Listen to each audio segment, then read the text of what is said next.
Bon, en plus, il y a plein de vues dehors à la place.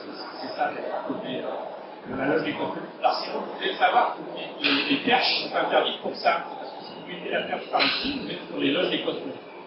Je dis ça de manière totalement innocente. Et sans agenda précis, rien. Bref. Bon, j'espère que vous m'entendez correctement. Je vais essayer de mettre le micro du côté de mon menton, mais j'évite d'habitude ta gueule là-bas. Parce que vous vous rendez pas compte, avec le grillage là, ça, plus les poils de ma barbe, c'est pas génial. Voilà. Et si j'avais là en tension de mes pieds, ça serait super, mais imaginez après l'invention des modèles à fourrure pour les micros, ça vient de là. Les gens ne savent pas ça. Merci à tous d'être venus aussi nombreux ce matin pour les 40 ans du film de Macross, puisque nous sommes en 2024, et en 84, au Japon, les Japonais ont eu la chance de voir un super film, donc le film de Macross. Ce que je dois dire, You're an Underlove. Donc avec un film plein de bons sentiments, de triolisme, non c'est pas ça. De méca, d'algènes de l'espace, géant sinon c'est pas drôle. Mais un film qui a marqué quand même sa génération et l'époque. Pour ceux qui ont peut-être été là hier, je parlais aussi des 40 ans de Nausicaa en 84. C'est quand même deux films qui au Japon ont marqué, on pourrait appeler les otaku, les animés fans de l'époque. Sur la même année, ils ont eu quand même Nausicaa de Miyazaki, qui va marquer l'avenir de l'animation japonaise avec le lancement du Ghibli par Miyazaki Takahata et les anciens du Dolcraft.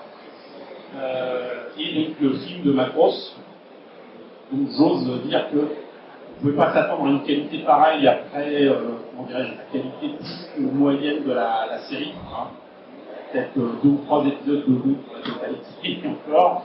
Mais qu'importe, ça prouve surtout aussi que l'animation japonaise, elle doit sa réputation et son intérêt et son importance. Qu'est-ce que ça tout, quoi. Par rapport à une histoire, par rapport à une atmosphère, et il y a tout un tas d'éléments qui font que de toute façon les séries qui techniquement sont parfois moyennes restent importantes, je pense immédiatement des très connus en France, comme Olivier Tom et Je les serve. Mais au hasard, hein. Au hasard, totalement. Donc Macross le film, qui sort en 1984. Je vous avoue que c'est un prétexte parfait pour parler également de Macross Plus qui cette année fête ses 30 ans, et un prétexte parfait pour faire intervenir notre ami Stanislas qui a travaillé au Japon et a travaillé notamment sur Macross Frontier et Macross Delta. On n'a pas eu pour l'instant encore en France, mais ça serait tardé grâce à nos amis de Disney+. Donc on va pouvoir parler de tout cela. Mais avant toute chose, on va quand même se présenter. Donc je vais commencer par notre invité. Voilà. Bonjour à tous, merci d'être venus. Moi c'est Stanislas Bouléné. Je suis designer de méca et ouais, vous m'entendez mieux là peut-être? Ouais, je rapproche le micro. Alors, je suis designer de méca, je suis média designer et je fais aussi du décor. Et je travaille depuis presque 20 ans, un peu plus de 20 ans avec des studios japonais. J'ai vécu 15 ans au Japon et c'est à cette époque en fait que j'ai travaillé avec le studio Satellite et notamment M. Kawamori, le réalisateur historique en fait de toute la saga Macross. Et j'ai eu la chance de pouvoir travailler justement sur les deux derniers opus, Macross Frontier et Macross Delta. En sachant que Frontier, j'ai fait mes armes sur ce projet et Delta, c'était un peu plus d'expérience et une plus grande implication. Donc voilà, peut-être tout à l'heure je vais pouvoir vous raconter des petites anecdotes, des choses par rapport à mon expérience vis-à-vis de ce projet. Voilà. On compte sur toi. Donc, bonjour à tous, je pense que vous m'entendez bien. Moi c'est Ratatars, collectionneur à la base de jouets, un des spécialistes français de jouets Macross, et aussi quelqu'un qui sait les réparer, parce qu'il y a certains jouets qui sont vieux et donc fragiles, il y en a d'autres qui sont neufs et donc très fragiles. Donc voilà, Après l'expérience, j'expose sur le festival depuis 2017, donc j'ai pu faire une étude officielle, notamment pour la venue de Kawaii Sensei et d'Amaramaki Sensei, qui étaient là tous les deux en même temps en 2017 sur le festival. J'ai pu parler un peu avec eux, et depuis le festival me fait confiance et m'appelle régulièrement pour combler le vitrine avec d'autres applications. Donc vous avez une vitrine en question un petit peu plus loin dans le hall, vous avez une vitrine avec les 40 ans de Transformers. 40 ans de Transformers cette année aussi au niveau de la série télé. Et j'ai exposé les 2 premières saisons, on va dire, juste avant le film. On ne parlera pas du film. Et il ne veut pas se la péter, mais il a un gros dévastateur. Dans la vitrine. Hein. Voilà. Et donc il y a une vitrine pour Macross, avec essentiellement des objets. Voilà, une vitrine Macross avec des jouets et objets tirés du film, et aussi du Macross Plus, parce que ce sont les 30 ans de Macross Plus également. Voilà, merci à vous. Et donc, quant à moi, je suis Yvan West-Laurence, je suis connu dans le domaine notamment de l'animation japonaise et du manga comme étant le fondateur et l'ancien rédacteur en chef du magazine Animéland. Cette année, c'est 33 ans. Et j'ai quitté il y a bien longtemps cette aventure-là. J'ai également travaillé avec le magazine Planète qui était sur les produits dérivés. Donc, on peut dire que quelque part, ça se rejoint. Donc, l'animation japonaise, voilà. Mais on ne va pas évidemment parler de ça, on va surtout parler donc, de ces productions de ces films que vous n'avez peut-être pas vus et qui sont passés en France, et ensuite de Macross Plus qu'on a eu en France, mais il y a aussi des particularités. Et ensuite donc de Frontier et de Delta. Étonnamment, je pense qu'on ne va pas trop développer sur Macross 2 ou Macross 7, mais c'est à vous de voir. Est-ce bien indispensable? Bon. Vous avez compris, on ne va pas forcément être très exhaustif. On n'est pas là pour ça de toute façon. Donc vous voyez là, on a quand même ces derniers temps aussi Big West qui se réveille un petit peu avec pas mal de choses autour de Macross. D'autant que vous le précisez tout de suite, en France et dans le monde, on n'aura pas la totalité de Macross, notamment sur Disney+. On y reviendra tout à l'heure, mais le fait est que c'est quand même un univers très complet, développé maintenant depuis 1982, c'est quand même pas rien. Et si c'est pas aussi important que quelque chose comme Gundam au Japon, ça reste quand même très important.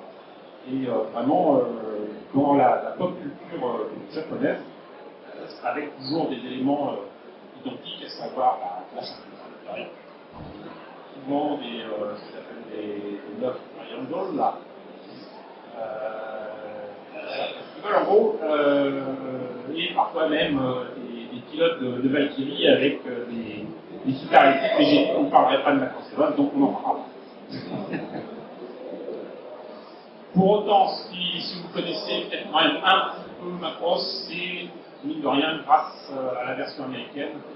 Et donc Robotech, là aussi on ne va pas développer là-dessus, mais c'est juste pour vous préciser que Macross, c'est la première génération Robotech qui avait été modifiée par les Américains au niveau des musiques et des noms.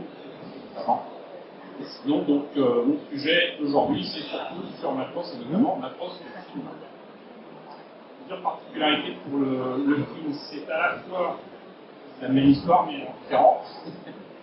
C'est la même histoire, mais remaniée, puisqu'il l'intègre dans la saga, tu m'arrêtes si je me trompe, comme un documentaire qui serait diffusé plus tard pour expliquer ce qui s'était passé lors de la première guerre spatiale. Nous, on n'y est pas encore, on en a fait que 2 mondiales, on fait une spatiale. Ils sont devant. Sachant que c'est supposé se passer en 2010, hein, donc c'était il y a 14 ans, réveillez-vous un petit peu, mouvement, on muscoli, la Terre n'existe plus, et le peu de survivants qu'il y avait sont dans un gros vaisseau spatial transformable. Sinon, c'est pas drôle, parce que c'est quand même vachement pratique d'avoir un vaisseau spatial géant qui se transforme en toute humanoïde. Non, c'est pas vraiment des jouets,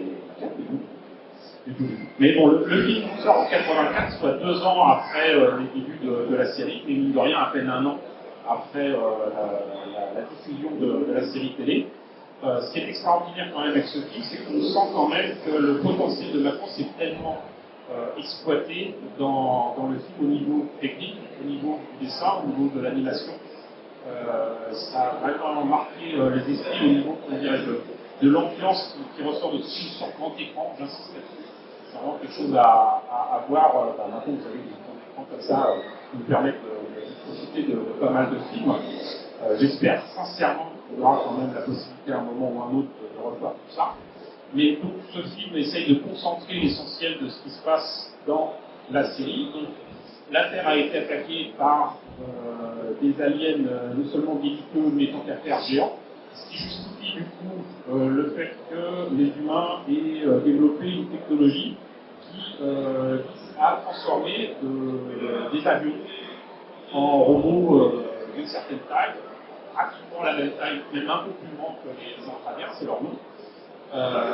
Et en plus de ça, ils utilisent la technologie qui vient de ces aliens-là. C'est-à-dire que dans Macross, en fait, un vaisseau spatial a plongé sur Terre, a fait comprendre qu'en gros, il y a une possibilité que ceux à qui appartenait le vaisseau risquaient de leur venir le réclamer, de dire tiens, on va leur faire tout.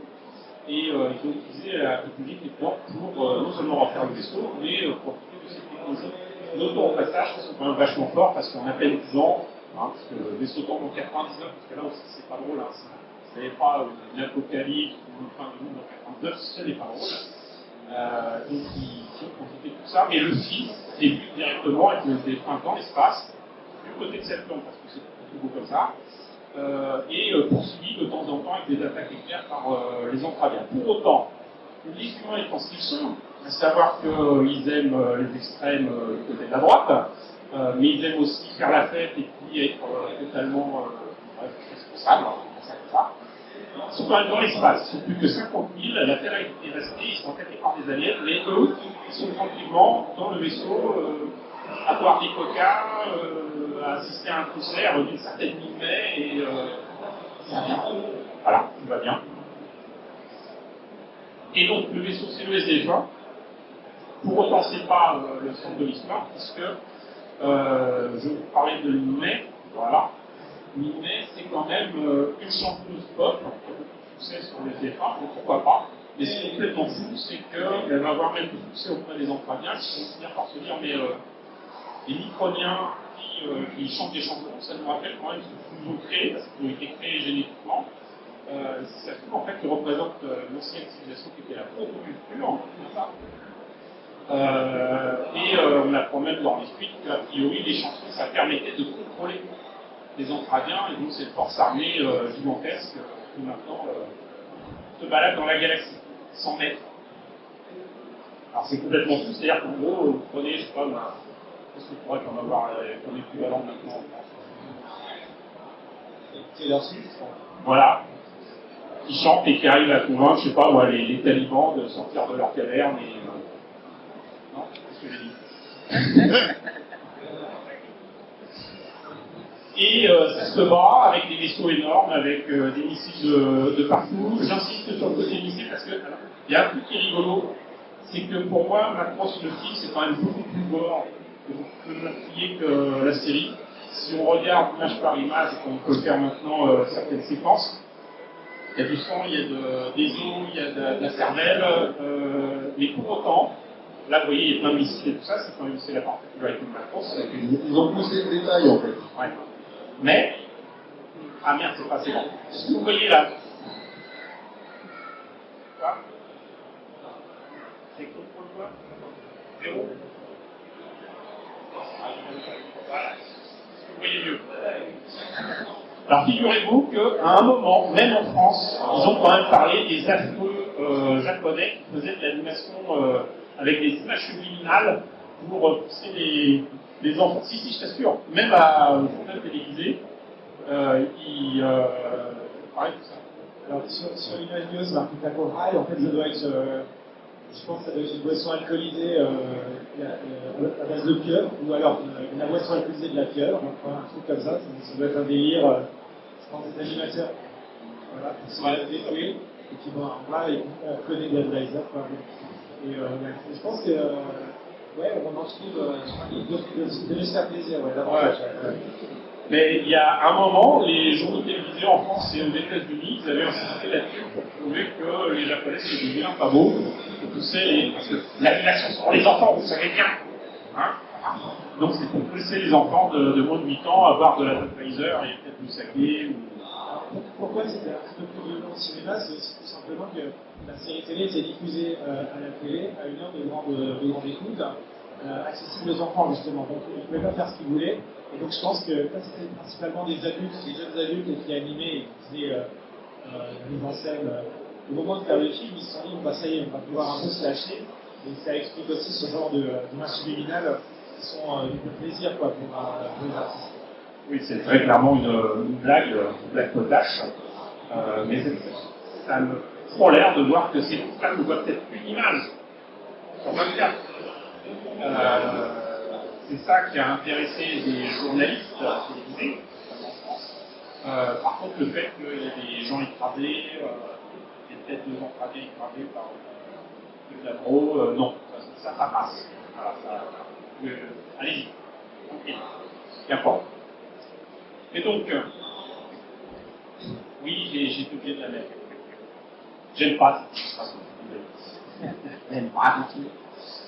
Quoi qu'il en soit, donc, même histoire, encore une fois, avec 3 personnages, avec donc, 2 femmes et un homme qui est donc à faire un pilote de Valkyrie. Le nom des avions qui se transforment en robots dans Macross. Et tout ça avec des chansons et des belles musiques aussi de Kentaro Haneda. C'est vrai qu'il faut en parler. Alors Kentaro Haneda, c'est un compositeur qui est donc celui qui a fait les vraies musiques de Macross, ça n'apparaît pas dans Robotech. Mais Kentaro Haneda, vous connaissez aussi ses compositions pour Cobra, la première série. Vous connaissez aussi ses compositions, qui sont quasiment les mêmes d'ailleurs, pour ce qu'on appelait Sherlock Holmes, la version avec les chiens. En France, et sinon il a fait d'autres dessins animés japonais, dont Orcus, que on ne connaissait pas en France, mais que vous pouvez désormais apprécier sur Crunchyroll. Non, sérieusement, il y a des classiques qui passent sur Crunchyroll, maintenant on peut en profiter. Moi je rêvais depuis 30 ans, 35 ans de voir ce genre de trucs. Il ne faut pas cracher dans la soupe, le fait est que c'est disponible en français, donc profitez-en. Si vous pouvez, en tout cas les génériques sont très sympas. Et sachant qu'Orgus était une série initialement développée pour faire suite à Macross. Oui, parce qu'il y a un rapport entre Orgus et Macross, c'est Big West, sauf que c'était pas le même producteur qui était lié, parce que si je me rappelle bien, Orgus c'était MS. Et Macross c'était Tatou. Voilà. Donc oui, parce que bon, on verra ça tout à l'heure. Petite précision. Vous savez tous maintenant, cette classe, on va parler du cercle vertueux dans le sens où lancer une série animée à la télévision, c'est bien gentil, mais il faut aussi que ça rapporte des sous. Donc, outre les publicités sur les chaînes qui ont permis de produire la série, vous avez forcément la vente de produits dérivés. Au Japon, depuis le début des années 70, et notamment grâce au succès de Mazinger Z de Nagai, j'ai vu que vendre des jouets de robots, c'est quand même pas mal, ça rapportait de l'argent. Et du coup, petit à petit, vers la fin des années 70, début des années 80, hop là, ils se sont dit, bah, tant qu'à faire, on va retourner à cette situation, on va provoquer ce succès, et on va commencer à faire des concepts et des designs de robots, et faire en sorte, peut-être, si possible, de faire en sorte que le jouet ressemble un peu quand même à ce qu'il y a dans la série animée. Parce que croyez-moi qu'il est un robot, ou même un gouvernement, et tout ça, c'est pas toujours évident de voir le lien, surtout pour les maquettes.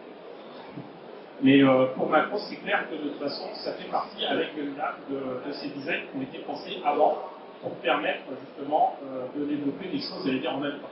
Si vous rajoutez en plus de ça, je pense que le succès de Macross vient aussi et des musiques, mais surtout des chansons. Mine de rien aussi, ça a lancé dans les années 80 toute une tendance à faire des animés avec des chansons, soit des chansons qui sont dans le dessin animé, soit carrément chantées par l'héroïne. Je pense immédiatement pour fin des années 80 à Broken Crisis. Ça peut être le cas aussi de ce qui a suivi presque immédiatement Macross avec les 23. Et on pourrait vous en citer des tonnes comme ça. Je ne parle même pas de l'une des Magical Girls les plus connues, qui est Kimi Mani. Donc voilà. Vous comprenez bien qu'en plus de ça, le marché du disque et de la chanson, c'est quelque chose qui, soit au Japon ou ailleurs, la vente de 33 tours, de 45 tours, c'était un marché énorme, qui rapportait énormément d'argent. Et qui pouvait en plus développer tout un tas d'autres produits. Voilà. la profession. Pour autant, sans trop développer sur le film, parce que je me suis rendu compte que résumer ce qui se passe dehors, c'est quand même un peu compliqué. Mais c'est quelque chose à voir et j'espère que ça sera le cas bientôt en France. Cependant, si vous cherchez un petit peu, si vous aimez revenir intérieurement, vous pouvez quand même trouver Macross le film en doublé français, qui était sorti par AB, parce que là, j'ai mis les deux d'ailleurs, il y a écrit Shuriken et Manga Power, mais c'était AB qui était derrière, et il a sorti le film de Macross. Voilà. Sachez-le. Voilà, donc si vous avez jeté votre magnétoscope, vous pouvez vous flageller avec des orties fraîches. Mais ça se dit de temps en temps, je vois la cassette de temps en temps, notamment à la poubelle, mais ça peut se trouver. Ça peut se trouver. Et j'en profite pour me la péter un peu, puisque j'ai eu l'occasion avec le reste de l'équipe et les amis de Kazé, idéant cela avec la société du corps qui s'occupait des droits et de gérer tout un tas de trucs avec Kosuma pour Fujimi, et pas que. Il y a eu un cycle ciné-manga au milieu des années 90. Comme vous le voyez, il y a eu pas mal de films qui avaient été proposés sur grand écran au cinéma, et notamment dans les salles UGC. Et là, vous voyez quand même une belle image de Arion. On a eu Arion sur grand écran à ce moment-là. Conan le Futur pour une version compilée de la série que je trouve pas terrible, mais au moins ça avait le mérite d'exister. Galaxy Express, le premier film que je ne peux que vous conseiller, ça date de 79, et quel film. Un film de Ranma, l'autre image, je ne sais plus, mais en tout cas c'est important, c'est que Macross le film a été proposé sur le film français en France. Voilà. Tout le monde ne l'a pas vu, tout le monde n'en a pas profité parce qu'il n'y avait qu'une seule copie, une seule. Et les sous-titres avaient été mis au laser dessus directement. Moi j'ai déjà assisté à ça, j'ai pleuré. Les larmes de sang, il a passé n'importe quoi. Les films ont cassé plusieurs fois, mais il n'y avait qu'une copie. C'est où elles sont les copies? Et donc on a eu quand même Macross le film, mine de rien au cinéma en sous-titré français, et en doublé français en cassette vidéo. Il y avait aussi Les Héros de la Galaxie et un film de grec, Paul Parguet, si je me rappelle bien. Donc voilà, les gens ne sont pas nécessairement au courant, mais on a eu quand même du Macross au cinéma, et Macross le film, et c'est quand même pas rien. Est-ce que j'avais mis au son à peu près? Bah non, hein. Macross 2. Alors, Macross 2 est quand même sorti en France. Pour la petite histoire, il y a eu des conflits de droits. Celui qui interdit de Kazé avait acheté les droits de Macross 2 parce qu'il adore Macross. Et une petite société qui s'appelle Manga Bio n'était pas au courant que les droits n'étaient pas à eux en France, et ils l'ont sorti en même temps. Voilà. D'ailleurs, au passage, je ne sais toujours pas si AB avait vraiment les droits de ce film Macross, mais c'est rien. Donc, mine de rien, quand même, Macross 2, je vais résumer un petit peu. Pas l'histoire, mais pour dire ce que j'en pense. Ça fait partie de ces projets où tout est réuni pour que ce soit bon. Des beaux dessins, techniquement c'est pas si mauvais que ça, des chansons et des musiques qui sont quand même sympas. Et au final, je crois qu'au passage, ils ont oublié qu'un scénario, ça serait pas mal. Et tant qu'à faire un scénario cohérent, parce que dès le premier épisode, le film est costaud. Mais, qu'importe. On l'a eu aussi en France, et ça, vous pouvez le trouver quand même assez facilement, je crois même en DVD. Oui, en DVD, ça existe, et c'est vrai que le VF2, est censé être le successeur du VF1 qu'on a dans Macross, avait quand même une sacrée gueule. Et effectivement, sans scénario, il ne passe pas grand-chose. Voilà, donc pour autant, j'insisterai sur le fait aussi que, normalement, si j'ai bien compris, Kawamori a retiré Macross 2 de l'histoire officielle de Macross. Je ne sais pas. Alors, selon quelques sources, mais qui n'ont rien d'officiel, puisque c'est pas M. Kawamori qui l'a dit, l'acceptance serait en cours. Voilà, mais bon, à voir. Quoi qu'il en soit, on a eu donc aussi,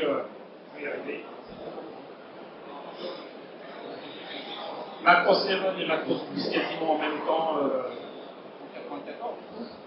Alors, quasiment en même temps, oui, parce qu'en fait, il bien, la maison d'édition a demandé à Kawamori Sensei tout simplement de fêter l'anniversaire de Macross. Ils ont dit on veut quelque chose pour fêter les 10 ans de Macross, ça a bien marché, on lance la machine. Et du coup, donc c'est ce qu'il nous a expliqué notamment lors d'une conférence en 2017. Lui, il s'est dit, comme je ne sais pas exactement ce qu'il veut, je vais présenter deux projets. Une série de petits films courts, des OVA qui ont donné Macross Plus, et une série à l'ancienne qui sera Macross 7. Et en fait, il a bien joué ou mal joué, mais finalement, ils ont dit on prend les deux. Et du coup, il s'est retrouvé avec énormément de travail. Il a préféré au départ développer le format le plus court, qui lui de toute façon était écrit pour être beaucoup plus technique au niveau des dessins, etc. Puisque plus condensé, donc il fallait automatiquement sur ce format-là avoir une qualité visuelle qui soit en rapport. Et une série télé où on voit un développement plus classique, ce qu'on a eu sur Macross avant, où on a des épisodes qui ont été un petit peu, bâclés. On peut le dire, sur Macross 7, je pense. Si elle est fan de Macross 7, vous pourrez jeter tout ce que vous voulez, mais pas sur nous, sur les équipes qui ont fait ça en sous-traitance. Mais voilà, donc, alors, Macross 7 reprenait, on en parlait aussi 2 minutes, t'as parlé de Macross 2, je vais pas me laisser faire, reprenait le couple de Macross, qui était Max et Mireia Genus. Voilà, pourquoi on sait pas. L'importance, puisqu'en fait, c'est le premier couple, on va dire, je sais pas si on peut dire interracial. Enfin, Myria est zantravienne, et Max est humain. Donc leur lien, surtout avec un mariage et puis le fait qu'ils vivent ensemble et des enfants, déjà que les deux factions, on va dire, les humains et les zantraviens, sont non seulement ils peuvent se mélanger, mais en plus ils peuvent s'entendre. Voilà. Donc, mine de rien, symboliquement, c'est quand même assez important. C'est ça. Et sachant que ce mariage-là, on a des images inédites dans Do You Remember Love, dans le film, qui ne sont pas dans la série. Donc, on a vraiment quelque chose qui a été creusé au niveau du film de Macross, qui avait été, pour une fois, survolé dans la série. Il y a quand même des différences et des ajouts par rapport au matériel d'origine. Et on va revenir maintenant sur Macross Plus. Macross Plus, je pense que c'est ce qui a aussi beaucoup marqué les fans, qui n'était pas la première série Macross au départ. Sinon peut-être, taisez-vous là-bas, ça va, nous on n'applaudit pas ici.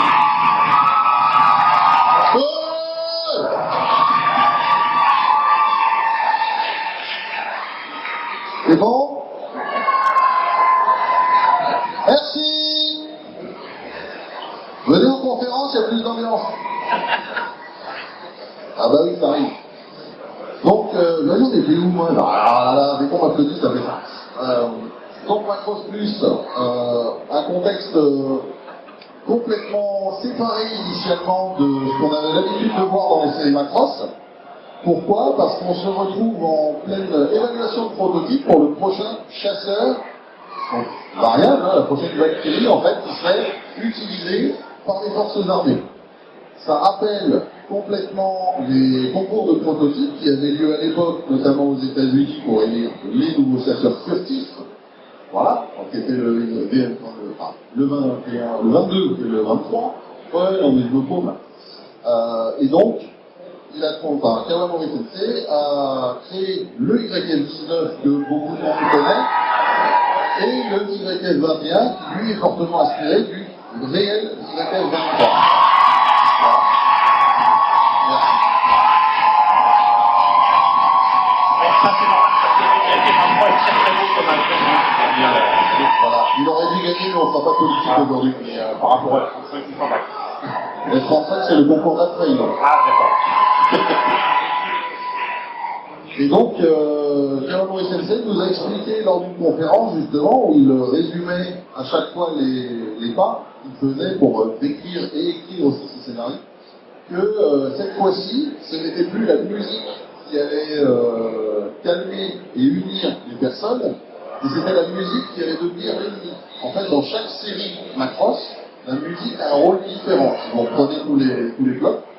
Et en fait, là, on a une IA fortement inspirée au niveau du design, notamment par HAL de 2001, l'Odyssée de l'espace, au niveau du monoïde rouge. Alors, il vaut de la vie de toute façon.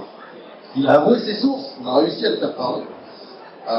Qui prend au final le contrôle de l'humanité avec les combats, je dirais, théoriques et ensuite réels de deux prototypes qui au final rentreront tous les deux en service dans les forces de la France sur les séries.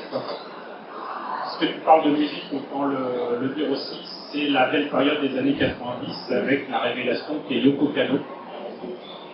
Et il faut quand même bien avouer aussi que là on est tellement, on dirait, de l'aspect un peu doux des musiques de Minet. Le concert de Macroscos, c'est les jeunes masterclass, mais c'est ça. Voilà. Le deuxième épisode, c'est tout le concert quasiment. On croit tout à fait au fait que les gens puissent être hypnotisés et contrôlés un peu par cette intelligence artificielle qui d'ailleurs c'est assez amusant. Vous l'avez vu Macroscos ou pas? Oui. Le fait est que c'est assez rigolo, c'est-à-dire que l'IA au début c'est juste une marionnette qui est dirigée par Ming. Et elle est en retraite, car personne ne sait qu'elle est vraiment Sharon Apple. D'ailleurs, le nom de Apple, c'est pas tout ça. Mais après, mine de rien, l'intelligence artificielle apprend après elle et devient littéralement un clone virtuel de ce personnage qui est en conflit interne entre son ancien copain qui est d'origine australienne et celui qui était son meilleur pote, où elle était attirée un peu aussi, et donc il s'amuse avec ça. On a bien un triangle amoureux aussi dans cette série Macross, comme dans tous les autres. Mais différent quand même. J'allais dire plus adulte.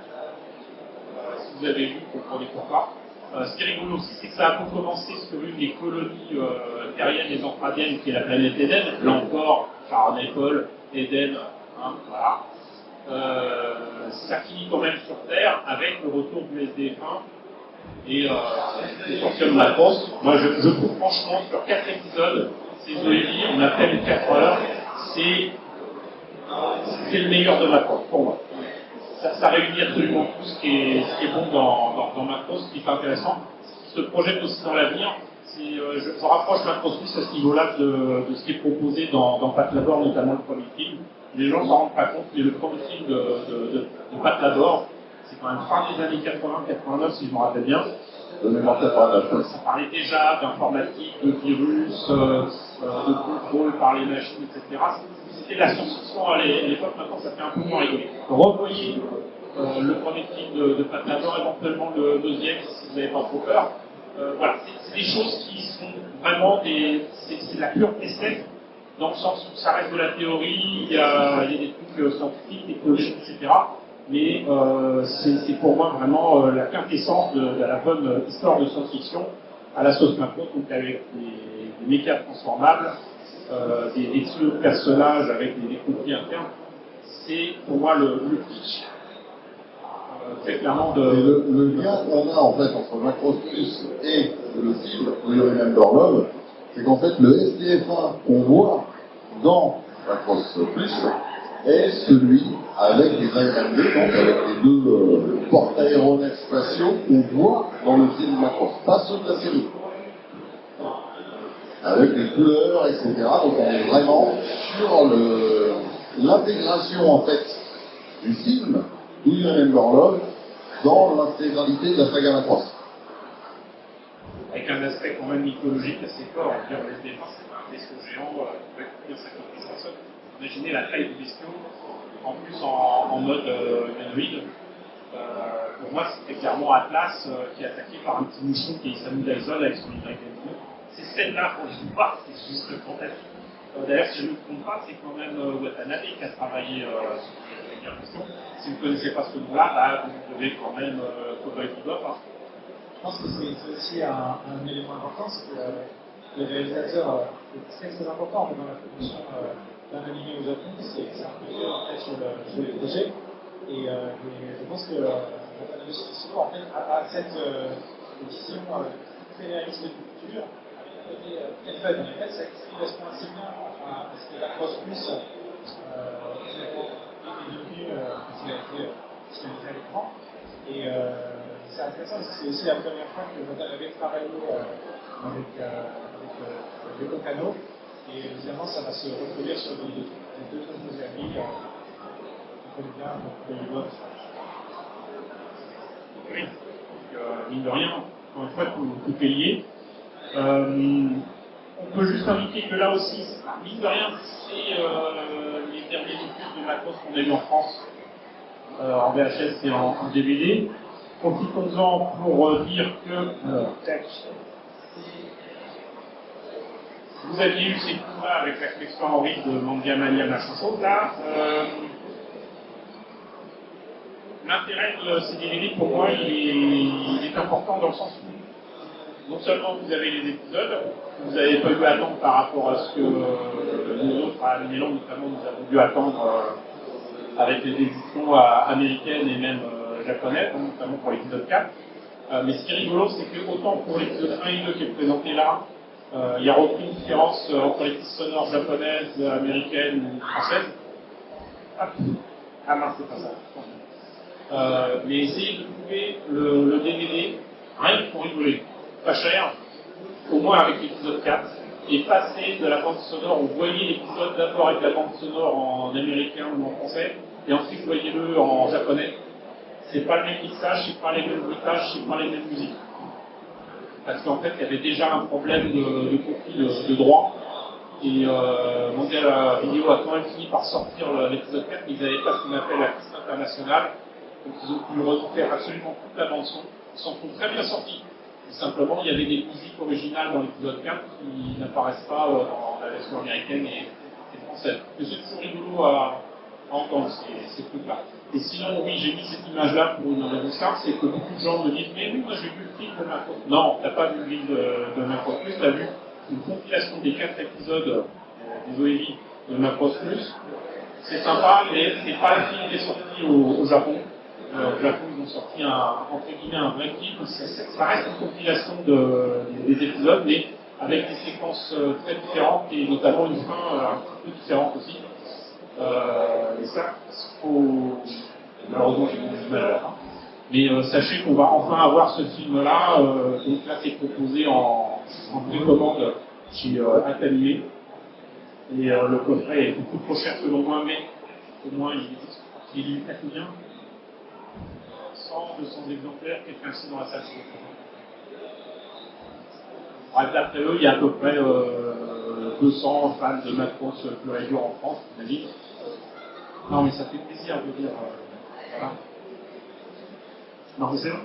Le coffret existe, il est proposé. Voilà. On va pas cracher dans la soupe, c'est juste que ça ne peut pas être disponible pour tout le monde. Donc c'est ça qu'on aura. Et après, j'ai mis quand même un petit peu de Macross 0 parce que même si j'aime pas techniquement, c'était pas mal. On va pas parler de Macross 0. Moi, juste pour l'anecdote, en fait, je suis parti au Japon en 2003, et c'était tout juste l'année où il révélait la Macross Zero, en fait, les gros opus. Et il faut savoir qu'à l'époque, en fait, c'était un peu la révolution de l'utilisation de la 3D dans l'animation. Et donc, comme M. Kawamori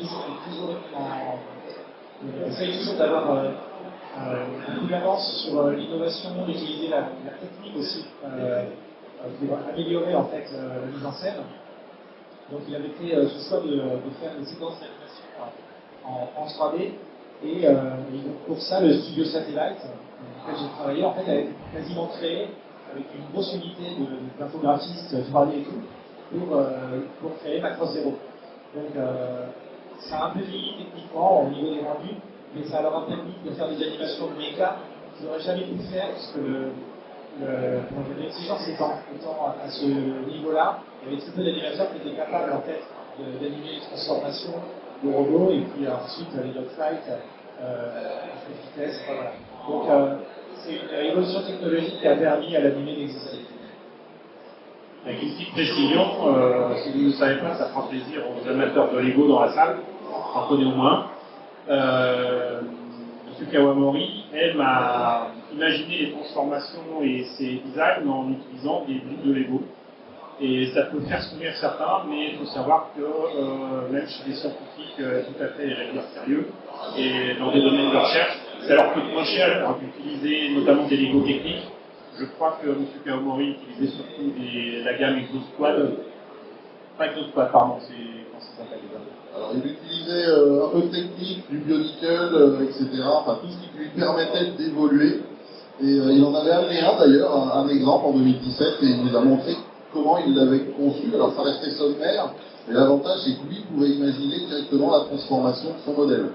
Et je vais rebondir aussi sur ce que Stanislas a dit, c'est que les premiers modèles en 3D sur Macross Zero ont permis aussi aux animateurs d'avoir une cohérence de traits où c'était un peu plus aléatoire avant.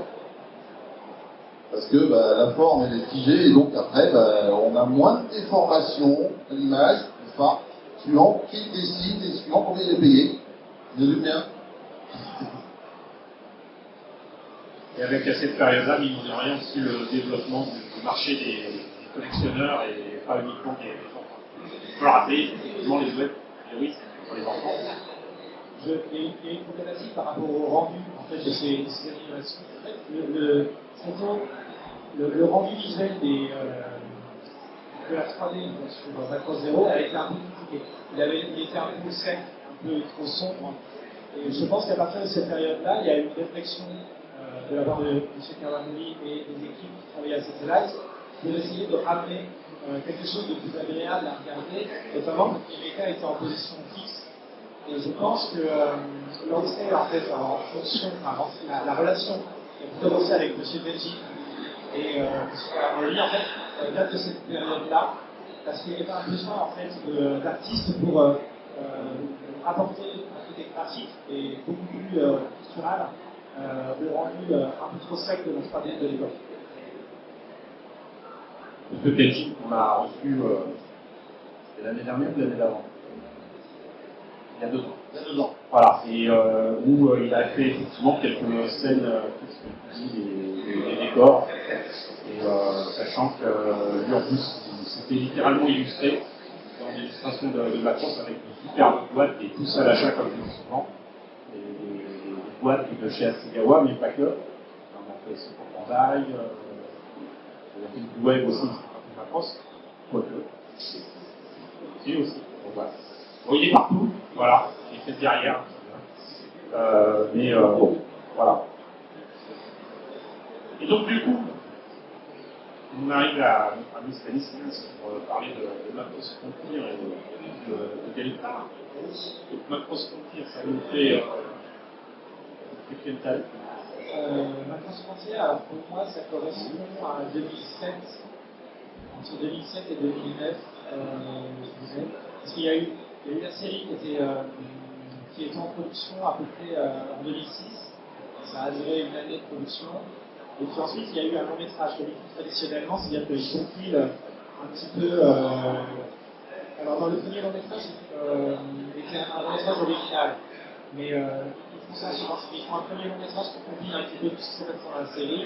Et il y a un deuxième long métrage qui arrive derrière et qui plus produit avec vraiment que des scènes originales. Donc, moi, je suis arrivé à travailler au studio Satellite au moment où il y avait la production de Macross.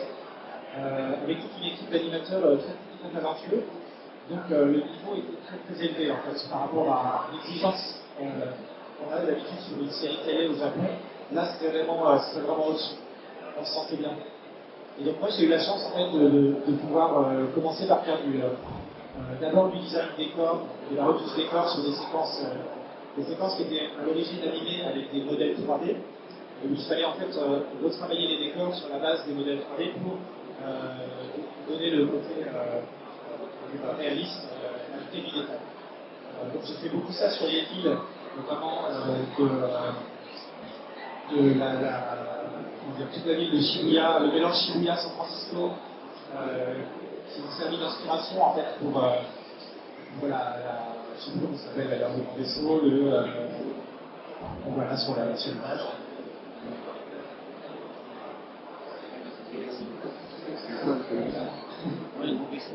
Galaxy, c'est pas. Galaxy. Enfin voilà, oui. J'ai oublié, donc. cette espèce de grande arche avec un dôme au-dessus.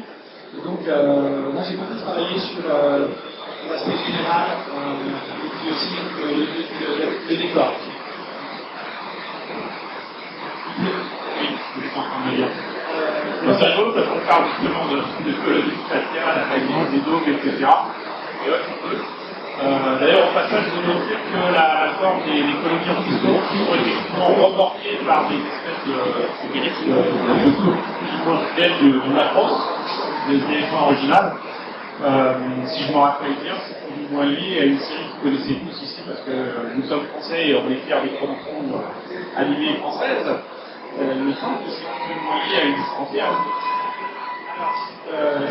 De toute façon, c'est lié par rapport à des choses, parce que les designs de X31 au niveau du méca a été confié à M. Kawamori. Donc, je pense qu'au niveau de l'influence, il a mis tout ce qu'il aimait, et quand il a refait Macross, évidemment, il a puisé dans son inspiration, et donc ça se ressemble, il y a des points communs.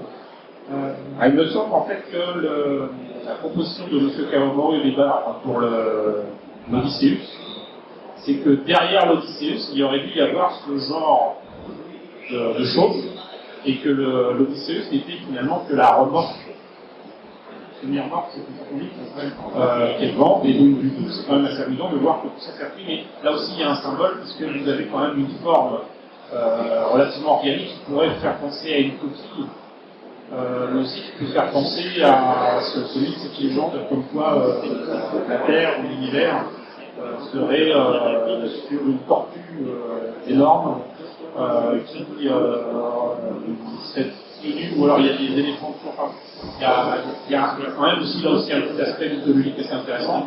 Il faut savoir que donc les descendants humains australiens ils parcourent l'espace et la galaxie avec ces colonies-là. Et donc, maintenant c'est vraiment fait partie. Celui-ci de numéro là. Il y a eu des pertes au passage. Pour autant, ils se sont rappelés qu'avoir des élèves qui chantent, c'est pas mal aussi. Ça, qui n'a pas touché à ça. Rappelons quand même que là aussi, tout comme avec Macross Plus, on a du Volcano. C'est toujours aussi excellent.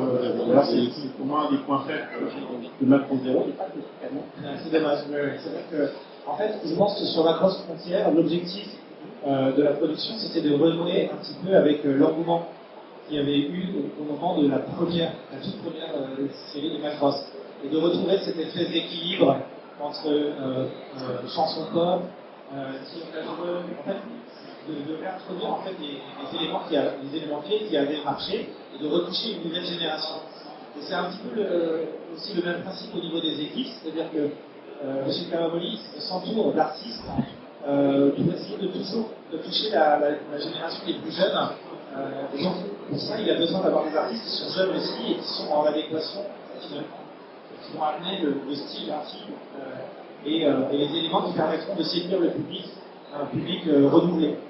Et ça a très très bien marché sur les frontières, je pense, parce que ils ont réussi à trouver cette espèce d'équilibre qui fait qu'il y a énormément de... Le public, c'est vraiment ouvert, à mon avis, à ce moment-là, justement grâce aux musiques, grâce au côté un peu militaire, certaines élévations. Il y avait toujours les mécas, mais il y avait aussi des histoires plus romantiques, beaucoup de comédies avec des personnages assez marrants, haut en couleur. Enfin, un bon équilibre sur le frontière, j'ai trouvé. Avec donc une seule idole, mais carrément deux, histoire de donner le choix, une plutôt jeune et puis l'autre déjà du succès. Enfin bref, c'est quelque chose à découvrir et j'espère qu'on pourra le découvrir d'ici la fin de l'année sur Disney+. Ça serait quand même bien et je trouve que ça fera plaisir aussi. Moi je suis très content parce que c'est jusqu'à présent tout mon travail sur la série apparaît dans certains épisodes et vous ne pouvez pas les voir à moins d'acheter un plus d'or des DVD au Japon, mais bon, là ça va passer sur Disney+, ça va me permettre de faire la visite. Et donc après Macross Frontier, et je pense qu'il y avait deux films. Là aussi pareil, c'est comme pour Macross Plus, ils ont quand même changé quelques éléments et même carrément la on vous laisse découvrir ça parce que normalement on est supposé avoir aussi bien la série que les films d'après ce que j'ai vu, des informations disséminées ici et là sur le net qui n'ont pas été confirmées par Disney+. France. Ça serait étonnant qu'il ne propose pas, parce que à mon avis c'est un paquet, on verra, mais Ouais, je veux dire, en France, il n'a pas confirmé. Je ne peux pas vous dire que ça sera comme ça en France. Voilà. Évidemment, ils ne veulent pas communiquer dessus. Donc là, on passe à Macross Delta, qui est un peu plus récent quand même, avec encore une autre évolution. Moi, personnellement, j'ai trouvé ça assez intéressant, cette ouverture sur la galaxie, sur d'autres civilisations et d'autres humanoïdes, en fait, plus ou moins différentes planètes, qui subissent finalement l'influence de cette alliance d'entraviens humains. Mais donc Macross Delta, avec cette fois-ci, on dit bah tiens, une idole c'est bien, deux idoles c'est pas mal, elles sont en BT1, et puis tant qu'à faire, on va leur mettre des réacteurs en polyjupe, ça va pouvoir grimper sur les degrés. Donc dit comme ça, c'est bien, mais il faut dépasser cet aspect-là clairement, parce que pour moi, dans Delta, il y a quand même des éléments très intéressants qui se rajoutent au lore maintenant de Macross. Et je ne plaisante pas, c'est vraiment très intéressant. Ça remet en perspective des choses différemment par rapport à ce que pensent les héros, à savoir les humains ou les entraviens. Voilà, il n'y a pas de raison que d'autres civilisations aient à dire tout ça. Bref. Macross Delta, qu'est-ce que tu peux nous dire là-dessus? Qu'est-ce que tu as pu faire dessus? Tu as fait des preuves avec Macross Frontier et Macross qui est toujours un peu de satellite. oui, à l'époque quand la prod est lancée, contrairement à mon voulu, moi j'étais arrivé un petit peu sur la production même, et pas la pré-production, c'est-à-dire tous les designs avaient déjà été faits, et je voulais juste améliorer certaines images pour la production. Là, sur Macross Delta, on a été, avec une équipe de Français qui était en place dans le studio, on a été au cœur de la pré-production et en fait, du design. Donc, la répartition se faisait de telle manière. Évidemment, les mécas principaux, ce sont les vaisseaux, les avions, et toujours l'apanage en fait, de M. Caramoli et de l'équipe 3D. C'était parti, c'est une constante. Mais par contre, moi qui suis un méca designer, j'ai eu l'occasion de travailler sur énormément de mécas secondaires et aussi sur les cockpits de la plupart des vaisseaux. Alors je crois que sur le vaisseau principal, sur l'avion principal, ils ont repris le cockpit en fait de Frontière. C'était la même base, c'est un tout petit peu modifié, mais c'est le même principe. Et moi j'ai surtout travaillé sur les cockpits des avions ennemis, des Kraken, parce que c'était quelque chose de complètement nouveau et il fallait justement apporter une couche un peu exotique par rapport à l'univers de Macross tel qu'il a été conçu au départ. Donc c'est à ça qu'a servi toute l'équipe. Et puis tous les décors ont été faits aussi ont été designés aussi par des gens comme Thomas Robin ou Vincent Nième, qui faisaient partie de l'équipe des designers. Et il y a eu un travail assez important de design. Ça a duré 2 ans en production pour tout faire, ce qui est assez long en général pour une série, on est plutôt sur une année. C'était assez luxueux en fait comme production.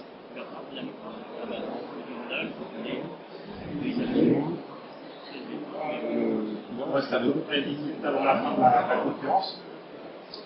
On va peut-être essayer de développer sur le futur de Macross, que ce soit dans le monde ou en France, comme je vous disais tout à l'heure. J'ai quand même largement déjà indiqué que Disney Plus allait passer du Macross. On peut peut-être parler si Disney Plus au Japon aura la totalité de Macross. Ça ne sera pas le cas dans la vidéo. Parce qu'il y a cette question de conflit de droit qui dure depuis maintenant entre Harmony Gold et Big West. Et du coup, on n'aura pas le droit normalement, on n'aura pas le droit à la première série, on n'aura pas le droit au film.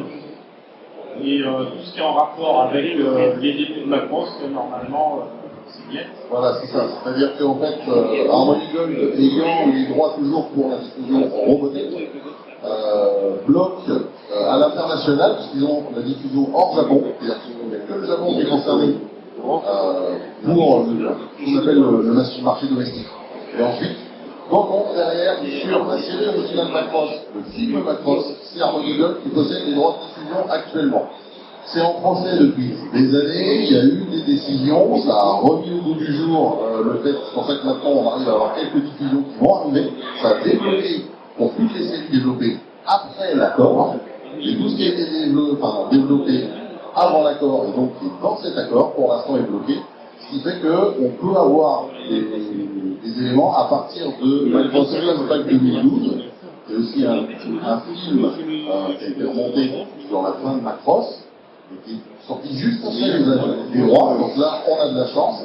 Et ça vaut aussi, notamment, on parlait de TNG tout à l'heure, par exemple, son output sur ses couvertures sur tout ce qui concerne le premier Macross est sorti uniquement au Japon, puisqu'il n'a pas les droits Macross sur le reste, ils n'ont pas pu le diffuser, donc on pouvait l'acheter au Japon.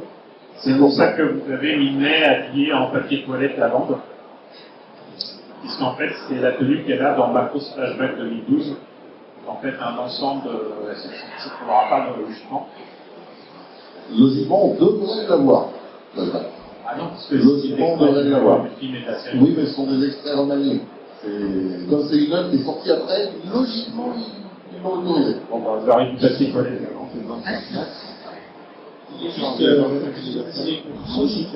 Pourquoi est-ce qu'on a autant de séries entre les frontières, zéro et Crash et en fait, une production quand même assez importante et ambitieuse, c'est que je pense que très rapidement, avec le conflit entre Harmony Gold et Big West, il s'est dégagé en fait que la stratégie de Big West pour essayer absolument ne pas se faire effacer par Harmony Gold d'un point de vue juridique à cause de ce problème de droit à l'international, ils ont décidé en fait d'inonder finalement au monde avec de nouvelles productions qui étaient réalisées donc toujours par Super Harmony pour en fait établir le fait indéniable que c'est eux Macross et c'est pas autre chose quoi. Et que Harmony Gold peut faire tout ce qu'il voulait des réadaptations, ça ne changerait rien, le lore, l'univers original, c'est Super Harmony.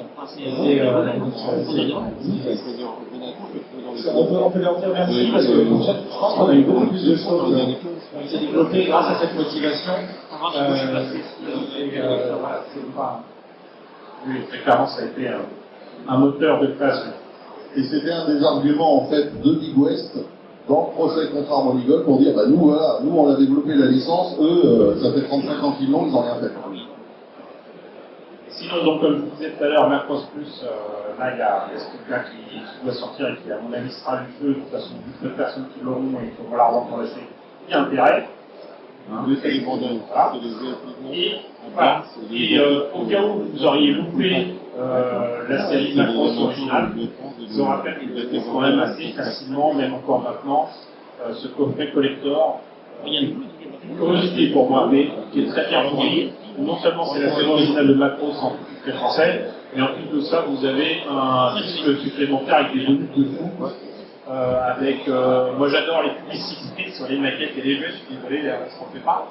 Mais vous avez aussi des choses autour des jeux vidéo. Il me semblait même qu'il y avait des choses autour à l'époque, logiquement c'était sur Macross Seven aussi, ou peut-être un truc très complet, et si vous ne l'avez pas encore, fournissez-vous ce coffret-là, ça sera vraiment pas mal pour vous d'avoir ce truc-là. Et comme je vous disais, pour le film Macross, bon, je ne promets rien, mais j'essaierai quand même de faire en sorte de participer à la redécouverte de la pellicule 35 mm, mais je vous ai dit, ça reste entre. Voilà. On ne le diffusera absolument pas. Non. Ah non, c'est pas pour ça. Si je le trouve, je le garde pour moi, et puis j'en ferai ce que sera, je serai payé vite. Regardez ça, c'est la pellicule. Voilà. Parce que j'ai plus beaucoup de cheveux, mais j'ai des pellicules quand même. Donc, merci à vous d'être venus ce matin, aujourd'hui, donc pour j'espère que vous avez appris des choses. Il ne reste pas beaucoup de temps, parce qu'on va éviter de terminer en retard, mais si vous avez des questions, c'est le moment. Non, pas de questions. Parfait. Bah, écoutez, ça m'arrange. Merci à vous tous. Et au cas où, de toute façon, ce serait dans le temps délicat. Un peu plus loin là-bas.